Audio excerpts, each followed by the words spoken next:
Hello students. एक बार फिर से आप लोगों के बीच में आपके ही पाठ्यक्रम में सिलेबस की एक कविता लेकर के फॉर एनी ग्रेगरी। ये जो कविता है, आपकी ये जो कविता है for any Gregory compose by the W.B. Yeats है। अ, उनका जो पूरा नाम है वो विलियम बटलर ईट है। विलियम बटलर ईट्स है। ये जो कविता है इट्स अबाउट द लव। और कभी कभी ये बताती है कि आपको you should not simply fall in love with someone just because of his or her outer beauty or appearance. Instead, you should love someone for her inner strength or inner beauty and for her character and for his character.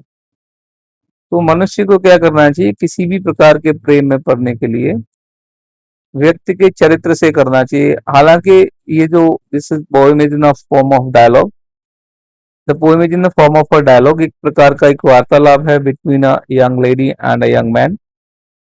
और जो लेखक है, जो sorry जो composer है, जो रचनाकार है, जो यहाँ पर यंग मैन की तरह से उस दूसरी जो लेडी है उसके साथ उससे बातचीत कर रहा है। तो पहले पैराग्राफ में वो बताता है कि कोई भी व्यक्ति, और ये सच है, it is almost true, it is about the nature of human beings. ये मनुष्यों के स्वभाव के बारे में है। हम पीपल और the human being generally give preference to the physical beauty. ज्यादातर रूप से जब हम किसी के प्रति कोई लगाव या अटैचमेंट फील करते हैं तो that is just because of the physical appearance of that person. उस व्यक्ति के शारीरिक रूप रेखा से जुड़ा रहता है। ये निश्चित है कि अधिकतर लोग बाकी उसके जो गुण हैं, उसके जो क्वालिटीज हैं, उनको नहीं देखते, या उसकी आत्मा या उसके मन से उन्हें कोई लेना देना नहीं होता।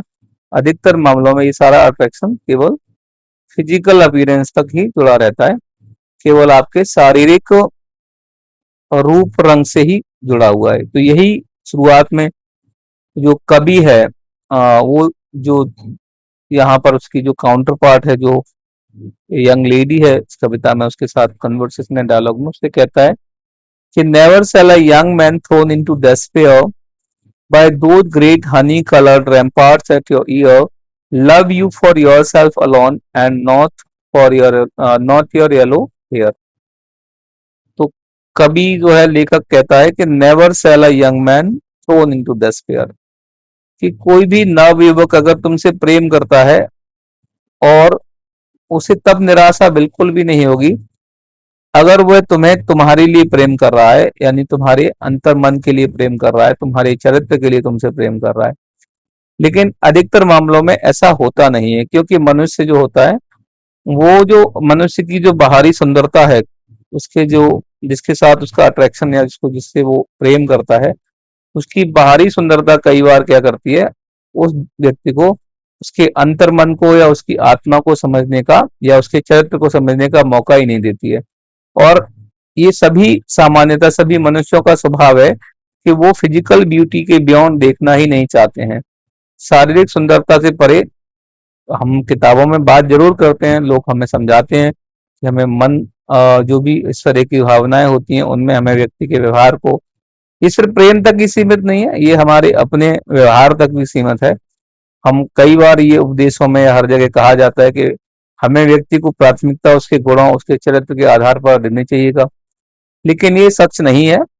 मानवीय स्वभाव इस प्रकार का ही है कि व्यक्ति को वो उसके मानवीय गुणों पर या उसकी अच्छाइयों पर महत्व नहीं देता, बल्कि अधिकतर मामलों में हम व्यक्ति को उसके फिजिकल अपीयरेंस या अदर एक्सटर्नल जो थिंग्स होते हैं, जो बाहरी तत्व हैं, जैसे पैसा है जिसमें या अन्य वो चीजें हैं, उस पर ही महत्व देते हैं। तो प्रेम के मामले में भी अधिकतर यही होता है कि व्यक्ति फिजिकल अपीयरेंस को ही ज्यादा ध्यान देता है और कैरेक्टर्स पर नहीं होता है। तो कभी यही कहना चाहता है कि अगर आप या कोई भी व्यक्ति सिर्फ फिजिकल अपीयरेंस पर ध्यान देगा तो उसे आगे जाके इस तरह के प्रेम में निराशा का भाव ना होगा। पर ये उस अपनी जो काउंटर पार्ट है, जो इसमें महिला है, उससे वो कभी कहता है कि never shall a young man thrown into despair by those great honey colored ramparts at your ear। क्योंकि ये जो नवयुवती है उसके बाल जो हैं वो उसकी जो बालों की लटें हैं वो कानों तक आकर कानों को ढक लेती हैं। तो एक प्रकार से कहने का मतलब है कि उसका जो बाहरी सुंदरता है वो उसके मन की अंदर की सुंदरता को एकदम से ढक लेती है, छिपा लेती है, और जिसको कोई भी नवयुवक सामान्य रूप से नहीं देख पाएगा, और उसे केवल उसकी बाहरी सुंदरता के लिए प्रेम करेगा। और अंततः ऐसे पुरुष को या ऐसे व्यक्ति को क्या होगा, जीवन में आगे जाके निराशा का सामना करना पड़ेगा, विशेषकर उन परिस्थितियों में जब वो सुंदरता ढल जाती है।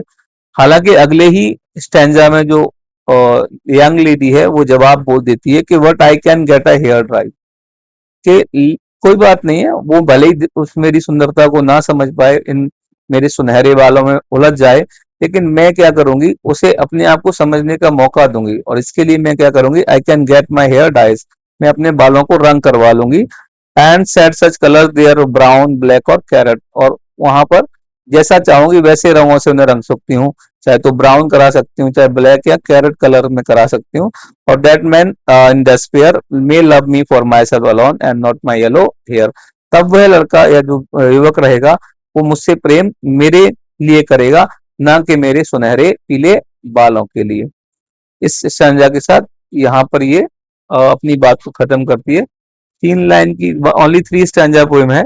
अगले ही स्टैंजा में अब ये वो जो नवयुवक है वो कहता है कि I heard an old religious man, ठीक है, कि मैंने एक धार्मिक व्यक्ति को बात करते सुना कहीं पर, व्हाट यस्टर नाइट डिक्लेयर, कल रात ही जो मुझे कहीं मिला था, एंड ही डिक्लेयर, और उसने ये ऐसा कहा कि that he had found a text to prove, कि उसे ऐसी एक किताब मिली है जिससे ये बात साबित हो जाती है that only God my dear, कि केवल और केवल ईश्वर ही could love you for yourself, कि आपको आपके लिए प्रेम करता है, alone and your not and not for yellow hair, ना कि आपके सुनहरे या पीले बालों के लिए। कहने का मतलब ये क्या है कि अंतिम पैराग्राफ में ये, या अंतिम स्टैंजा में ये समझाने का प्रयास किया गया है कि बाहरी रूप से तो व्यक्ति केवल प्रेम के नाम पर क्या होता है कि केवल शारीरिक सुंदरता से ही प्रेम करते हैं।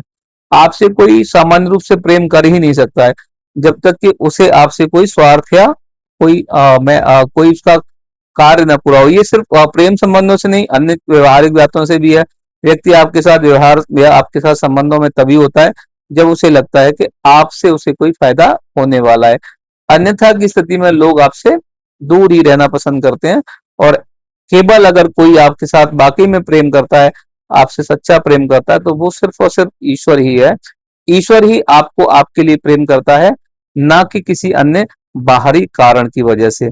तो यहाँ पर ये कविता खत्म हो जाती है। तो इसमें एक साफ मैसेज देने का प्रयास किया गया है कि हमें, हालांकि इसमें तो कभी ये कहने का प्रयास कर रहा है कि जब भी हम किसी प्रकार के किसी रिलेशंस में, संबंधों में हो, तो हम व्यक्ति की केवल बाहरी सुंदरता पर ध्यान न दें, बल्कि उसके चरित्र की सुंदरता को भी देखें, क्योंकि बाहरी सुंदरता समय के साथ ढल जाती है, लेकिन व्यक्ति के चरित्र की सुंदरता लंबे समय तक बनी रहती है। हालांकि आम जनमानस या आम जीवन में ऐसा बहुत कम ही होता है कि जब व्यक्ति बाहरी सुंदरता पर ध्यान ना दे।